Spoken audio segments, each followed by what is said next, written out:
the hometown favorites here, EVOS SG, pull 1 pointer back and find a way to climb up and towards the upper brackets, because if they want the best chance, they have to find a way to put RRQ in towards the lower brackets. That's where the Kings will be slaying some of all the other bigger teams out there, and that definitely will be an interesting thing to picture, but it's all boiling down to results at the very end of the day. We will be a little bit patient, as of course being displayed on the screen.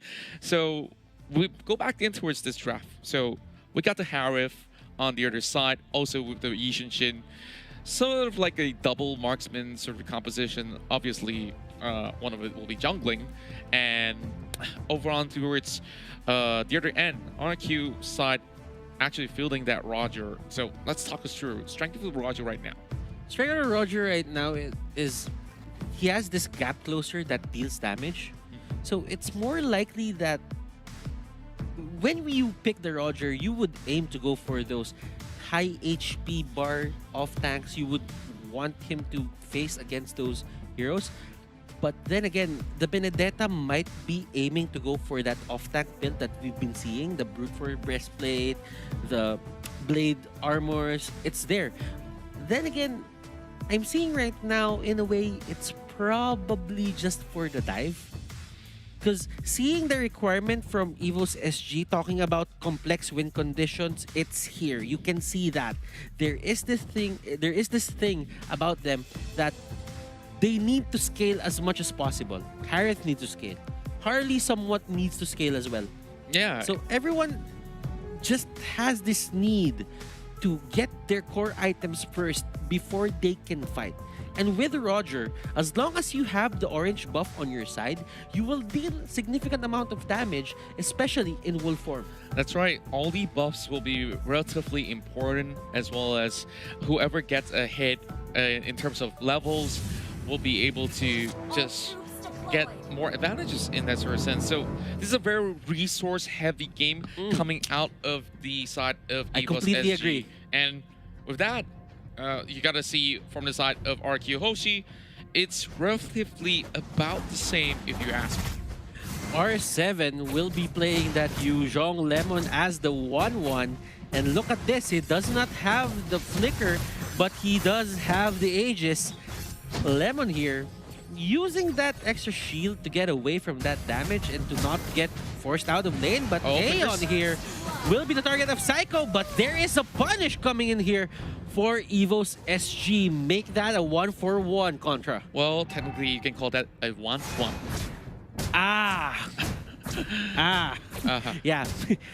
That's actually funny. Back in the game, that was actually funny. It just took a while to sink in. Seems like they're going to be changing the scores with Vin, dropping out some health coming for the side of Aeon, but still, this will be EVOS SG with that lead, finally breaking that truce. So having a little bit of slight advantage in the early game. I love the fact that in both of these matches that we are seeing, every time EVOS SG loses a member, they go in for a trade, and that's absolutely worth it. Now, we do look at it, yeah, sure, it's just basically the Jawhead dropping down or Vin, but, you know, it's still going to be Goldie's goal going over on towards JPL side, which means that he has enough money to just build whatever he wants. Look at this, Albert, with Albert in the area, they could not fight him. They know that he has the buffs. He will deal a lot of damage if allowed to go for the dive, but EVOS SG played that well. They did not jump the gun. They did not try to punish Lemon as much. And Lemon right now has the Aegis up this time. Mounting Shocker to get a bit of information and harass on the enemies. So RRQ Hoshi will stand back. Very preemptive measure coming in from the side of EVOS SG, expanding the Mounting Shocker just like that. And now, with that, we have 4 members right there. Oh, Aeon looking to actually go in for the catch, trying to actually get Vin, but he's falling down low. No follow-ups whatsoever coming from the side of EVOS SG. But with the turtle coming low, they are forcing their way back, and they are giving this one up for RRQ Hoshi to steal it away. EVOS SG knows that they cannot contest that as long as the Roger is there. Oh, That's how much pressure they exude here for the side of EVOS SG. But look at that ejector. It catches out Pokemon. Zaman Force, he is forced out. And that's going to be Potato getting the kill secured. JPL going out. He does have the Jit Kundo and the Shunpo. And this is going to be not a 1-for-1, but someone going down on RRQ Hoshi alone. Yeah, and it's still very much evened up, but this buff is being hijacked. But Potato, he almost got caught out. It will still be another trade coming out of these both teams. Down force being used out, and it will be Albert chasing right in. This is looking relatively great for Pokemon as Albert tries to make a great escape, but Aeon says, no, I can still find you with whatever cost I can throw at your face. EVOS SG timed that perfectly. Pokemon knew that the buff was out, so he decided to just jump in. It was the perfect condition. It was the perfect requirement for him. He had a Zaman Force. He had the capability to, you know, just have this trade with a Roger. And Albert knew that he had to get out of harm's way, so he just tried to get away, and after that, it wasn't enough. His mobility isn't that good. Aeon's right here. It's going to be going in for the catch as well. Yuzon now finally using the Dragon 4, but it's way too late. Aeon has been able to find those pickups right there. He didn't really need that flame shot even in this scenario. And that's why you call it deadly magic, because it's deadly. Indeed. So, a couple of these are the goal being garnered coming from inside of EVOS SG. They are once again ahead, but only by a very slight margin. Now Psycho having a little bit of the camp protection. JPL causing some disruption towards the top side of things as Lemon has been having so much of the Guardian Angel by his side, but Pokemon just wants to poke a little bit of fun on this Jawhead. Nothing much has been able to be garnered here, but that turtle slowly having it being yoinked away as EVOS SG has been able to get this one in the bag. JPL with the Wave the Dragon, he catches out that Lu Yi, and right now it's a 3v4 situation. Make this a 3v4 actually, and right now he just jumps in. Pokemon gets bursted down. Potato here trying to deal as much damage as possible. Psycho getting deadly magic. It deals no damage at all. I just love the way that they are pressing on towards the attack. You can just see how determined they are by just committing with the Way of the Dragon as well as the Zaman Force. Now Soul pulling in the wave as he's trying to proxy this one down. Lowy is going to be making his way over on towards the lane, but still having some space to be able to just force a little bit of the exchange later on. And the good thing about having such a high mobility composition from inside EVOS SG is that they can easily find those picks whenever they want to. And JPL, they're just camping towards the top side, but for Soul, he can always make his way out. Soul here using those dashes to his advantage. He'll get away from the hands of Psycho. He will not get ejected into the 1-1. Oh, and there's boy. the stoppable force. Aeon here using the Cyclone Eye wisely. And that's in. He got it in Perfect time. timing. Perfect timing. Yeah, I guess that is definitely the magic trick in the hat. But RRQ has been able to get their hands on towards the very first turret, which is in the mid lane. So this is going to be a little bit troublesome for the side of EVOS SG, knowing for the fact that some parts of the jungle they have to give away in terms of pressure. But look at this sort of scenario. It's a 1-2-2 coming out from side of RRQ Hoshi, and they're finding ways to just put Soul to sleep. But at this very moment, is Aeon going to be able to do so much? But Albert is going to be diving right in. Oh my God, just look at the damage. Oh, it's going to be bursting him down, but Soul cannot do anything at all. 4 members of RRQ just marching right in, looking for JPL as well, but he can easily just use his Shunpo as well as Jikundo to get himself back out. But what exactly would the response be for the rest of EVOS SG, because they don't really get that much of an exchange other than the turret on top? Now, Albert has the Wind Talker, and with that Contra, I mean, he's gonna be more confident in the dives that he will take. Indeed, and Vin this time getting caught out. Nice He's gonna be having Zaman Force, but it will be a little bit more area for him to work with. Lemon tries to go in for a trade as well, but for RRQ Hoshi,